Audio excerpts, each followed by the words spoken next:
Hello दोस्तों, नमस्कार। स्वागत है आप सभी का अपने यूट्यूब चैनल साहित्य ज्ञान धारा में। आशा करती हूँ आप सभी लोग स्वस्थ होंगे और अपनी पढ़ाई में लगे होंगे। तो कवियों की श्रृंखला में बिना किसी देरी के आज हम लोग पढ़ेंगे जगदीश चंद्र माथुर के बारे में। जगदीश चंद्र माथुर का समय 1917 से लेकर 1978 ईस्वी के मध्य माना जाता है। जगदीश चंद्र माथुर का जन्म 16 जुलाई 1917 को खुर्जा बुलंदशहर उत्तर प्रदेश में हुआ। जगदीश चंद्र माथुर प्रसादोत्तर काल के प्रसिद्ध नाटककार हैं। जगदीश चंद्र माथुर आकाशवाणी रेडियो के डायरेक्टर जनरल थे। उन्होंने आकाशवाणी में काम करते हुए अनेक कवियों व लेखकों को आकाशवाणी में लेकर आए। सबसे पहले जगदीश चंद्र माथुर ने ही AIR का नाम बदलकर आकाशवाणी किया था। बहुत ही महत्वपूर्ण है। जगदीश चंद्र माथुर अपनी रचनाओं में यथार्थवादी शैली में अनेक सामाजिक समस्याओं का समाधान प्रस्तुत करते हुए चित्रण किया है।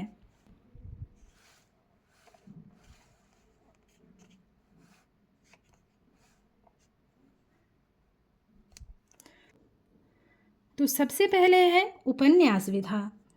यादों का पहाड़, आधा पुल, मुट्ठी भर कांकर, कभी न छोड़ें खेत, धरती धन्ना अपना। तो इनका उपन्यास जो है इसको कनेक्ट करने की कोशिश करते हैं।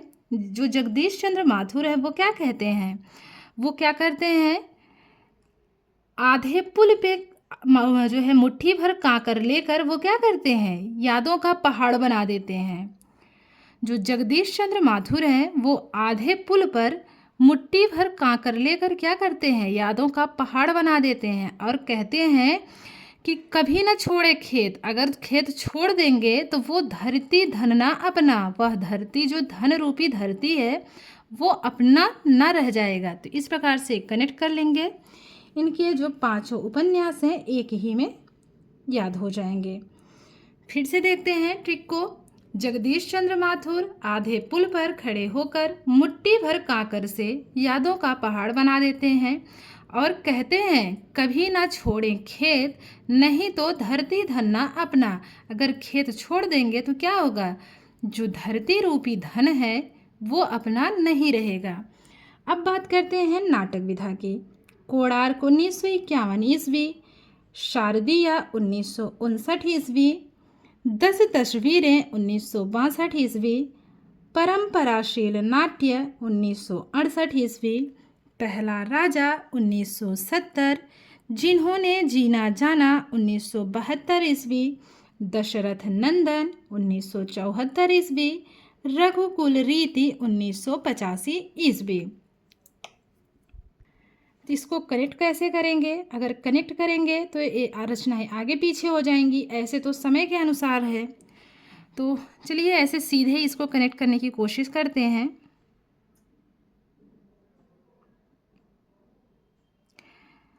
तो कोणार्क मंदिर है ना, तो उससे यहाँ से कनेक्ट करेंगे। जो जगदीश चंद्र माथुर हैं वो कहाँ जाते हैं, कोणार्क मंदिर देखने जाते हैं। वहाँ पर वो क्या करते हैं, शारदीया के 10 तस्वीरें लेते हैं।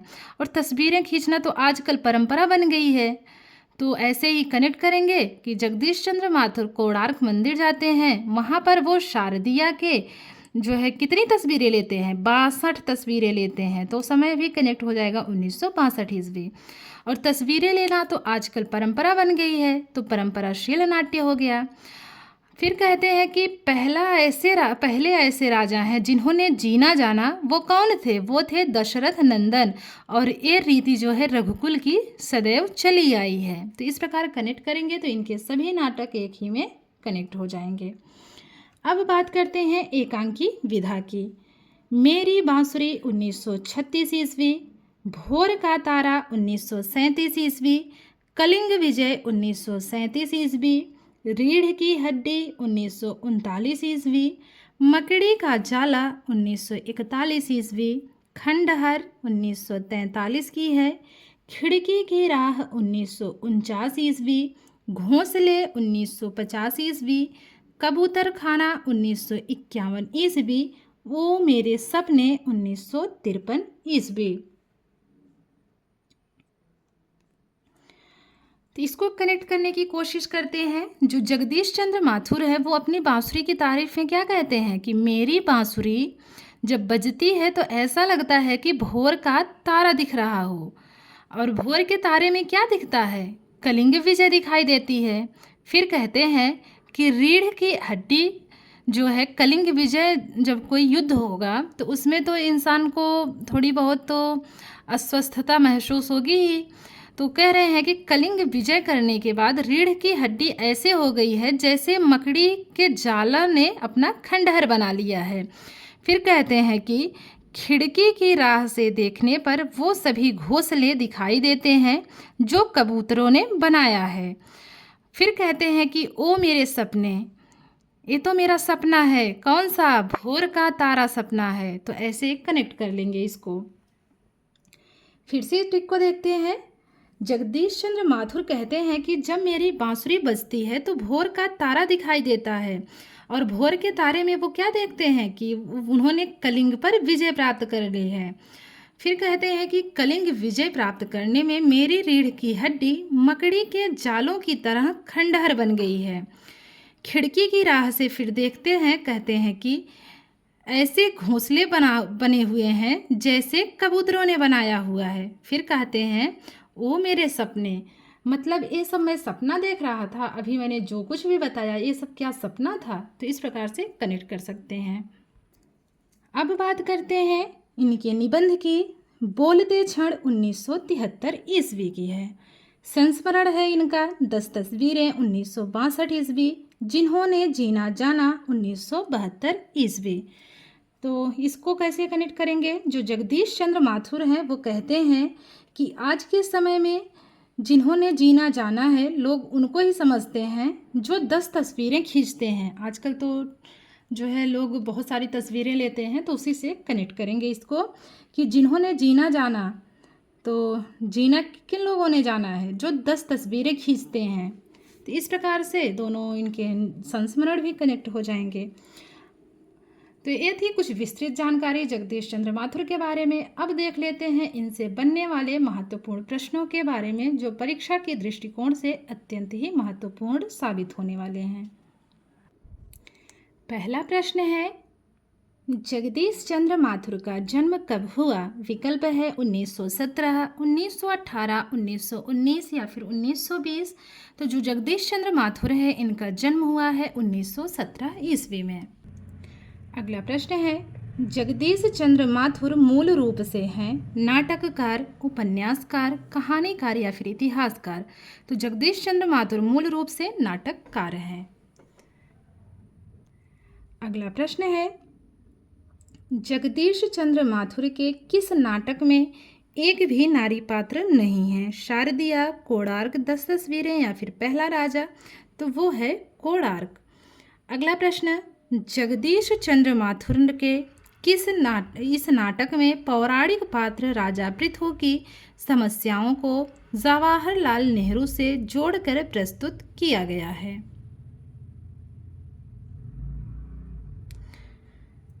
तो इसके पहले एक प्रश्न और है, उसको भी देख लेते हैं। जगदीश चंद्र माथुर के नाटक कोणार्क में किस द्वंद्व का चित्रण किया गया है? सर्जना और विध्वंस का चित्रण, नई पीढ़ी और पुरानी पीढ़ी का द्वंद्व, राजसत्ता और जनसत्ता का द्वंद्व या फिर उपर्युक्त सभी? तो जो चौथा विकल्प है उपर्युक्त सभी, ये सही है, क्योंकि जगदीश चंद्र माथुर के नाटक कोणार्क में 3 प्रकार के द्वंद्व का चित्रण किया गया है। अगला प्रश्न है, जगदीश चंद्र माथुर के इस नाटक में पौराणिक पात्र राजा पृथु की समस्याओं को जवाहरलाल नेहरू से जोड़कर प्रस्तुत किया गया है। शारदिया, कोणार्क, 10 तस्वीरें, पहला राजा। तो जो चौथा विकल्प है पहला राजा बिल्कुल सही है। बढ़ते हैं अगले प्रश्न की तरफ। जगदीश चंद्र माथुर के नाटक दशरथ नंदन की अगली कड़ी है? शारदिया, कोणार्क, रघुकुल रीति या फिर 10 तस्वीरें। तो तीसरा विकल्प है रघुकुल रीति, बिल्कुल सही है। जगदीश चंद्र माथुर का उपन्यास है जिन्होंने जीना जाना, मेरी बांसुरी, यादों का पहाड़, कबूतर खाना। तो जगदीश चंद्र माथुर का उपन्यास है यादों का पहाड़। अगला प्रश्न है, जगदीश चंद्र माथुर का प्रथम नाटक है शारदिया, कोणार्क, 10 तस्वीरें या फिर पहला राजा। तो जगदीश चंद्र माथुर का प्रथम नाटक कोणार्क माना जाता है। अगला प्रश्न है, जगदीश चंद्र माथुर की एकांकी रीढ़ की हड्डी कब प्रकाशित हुई? 1937, 1938, 1939 या फिर 1940। तो जो सही समय है वो है 1939 ईस्वी। जगदीश चंद्र माथुर की एकांकी भोर का तारा कब प्रकाशित हुई? 1937, 1938, 1939 या फिर 1940। तो 1937 बिल्कुल सही है। जगदीश चंद्र माथुर का जन्म कहाँ हुआ? विकल्प है गोकुलपुरा आगरा उत्तर प्रदेश, मीरापुर मुजफ्फरपुर उत्तर प्रदेश, झगरपुर उन्नाव उत्तर प्रदेश या फिर खुर्जा बुलंदशहर उत्तर प्रदेश। तो खुर्जा बुलंदशहर उत्तर प्रदेश ही इसमें सही है। अगला प्रश्न है, राम कथा से संबंधित जगदीश चंद्र माथुर का नाटक है। विकल्प है दशरथ नंदन, कोणार्क, 10 तस्वीरें या फिर पहला राजा। तो वो है दशरथ नंदन। अगला प्रश्न है, जगदीश चंद्र माथुर किस नाटक युग के नाटककार हैं? भारतेंदु पूर्व नाटक, भारतेंदु युग के नाटक, प्रसाद युग के नाटक या फिर प्रसादोत्तर नाटक। तो ये प्रसादोत्तर युग के नाटककार माने जाते हैं। अगला प्रश्न है, रघुकुल रीति नाटक का प्रकाशन कब हुआ? 1987, 1988, 1985 या फिर 1990। तो जो सही विकल्प है वो है तीसरा वाला 1985 ईस्वी। अगला प्रश्न, इनमें से कौन सा उपन्यास जगदीश चंद्र माथुर का नहीं है? यादों का पहाड़, गंगा मैया, धरती धन्ना अपना, आधा पुल। तो जो दूसरा विकल्प है गंगा मैया बिल्कुल सही है। ये जो है जगदीश चंद्र माथुर का नहीं है, अन्य तीनों रचनाएं जगदीश चंद्र माथुर की हैं। अगला प्रश्न है, इनमें से कौन सी एकांकी जगदीश चंद्र माथुर की नहीं है? विकल्प है भोर का तारा, मकड़ी का जाला, अंडे के छिलके या फिर कबूतर खाना। तो अंडे के छिलके जगदीश चंद्र माथुर की एकांकी नहीं है, तीसरा विकल्प सही है। अगला प्रश्न है, कोणार्क नाटक का प्रकाशन वर्ष क्या है? 1951, 1952, 1953 या फिर 1954। तो कोणार्क नाटक का प्रकाशन वर्ष है 1951 ईस्वी। अगला प्रश्न है, इनमें से कौन सा संस्मरण जगदीश चंद्र माथुर का है? जिन्होंने मुझे रचा, जिनके साथ जिया, जिन्होंने जीना जाना, चेतना के बिंब।